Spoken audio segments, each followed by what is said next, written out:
यो हाम्रो जैविक बाँध हो।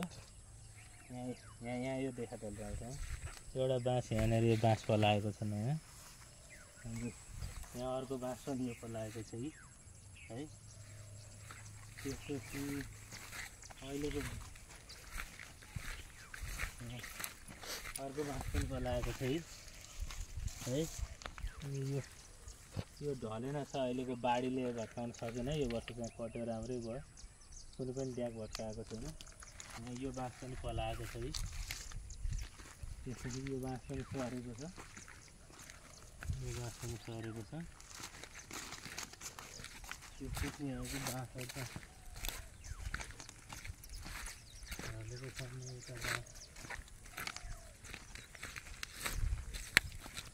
एउटा बाँस एउटा बाँस पलाएको छ। यो बाँस यहाँ पनि यो ढलेको छैन। बाढी आउँदा यहाँनिर यो बाँस पलाएको छ। यो बाँस चाहिँ झाँगेर ठुलै भएछ पनि आउँछ होला।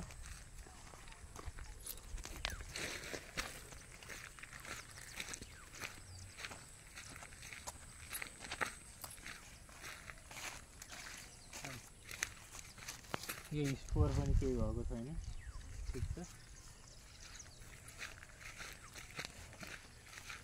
अरू यहाँ हामीले अर्को बाँस रोपेका थियौँ। यो बाँस यहाँ सरेको छ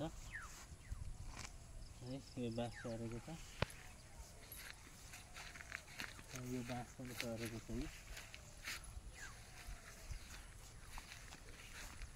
अरू बाँस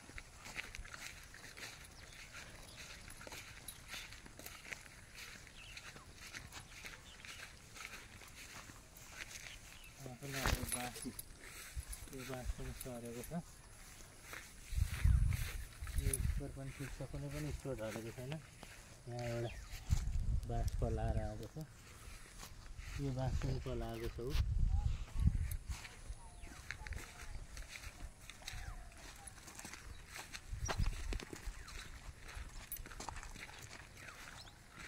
यो बाँस पनि सरेको छ।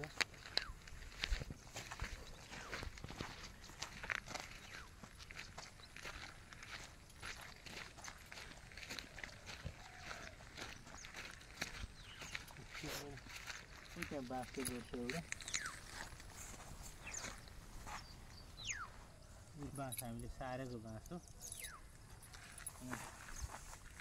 यहाँ पनि यो बाँसबाट पलाएको बाँस हो। यो स्टोर केही भएको छैन।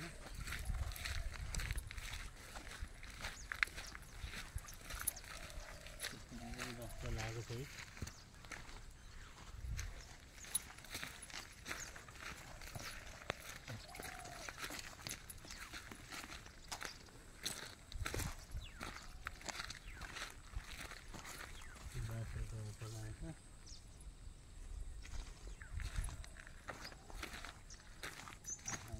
राम्रोसँग यो बाँस चाहिँ सप्रिन्छ होला।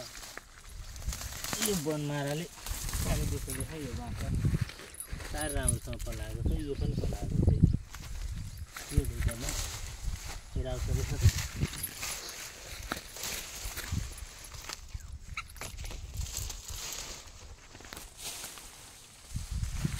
राम्रोसँग पलाएको समग्रमा हाम्रो यो सालको यो बाढी यहाँबाट यता पनि छिरेन।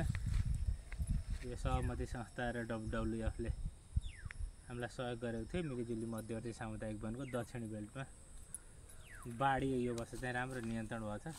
सम्बन्धित सहयोगी सम्पूर्ण हातहरूलाई धन्यवाद दिन चाहन्छौँ। हाम्रो कार्यक्रम राम्रो भएको छ। यो वर्ष कहीँ केही 1 इन्ची पनि क्षति नभइकन बाढी लगभग टरेको छ। आज 15 गते असोजको भइसक्यो। 2082 सालको बाढी टरेको छ र यहाँबाट कुनै पनि क्षति भएको छैन।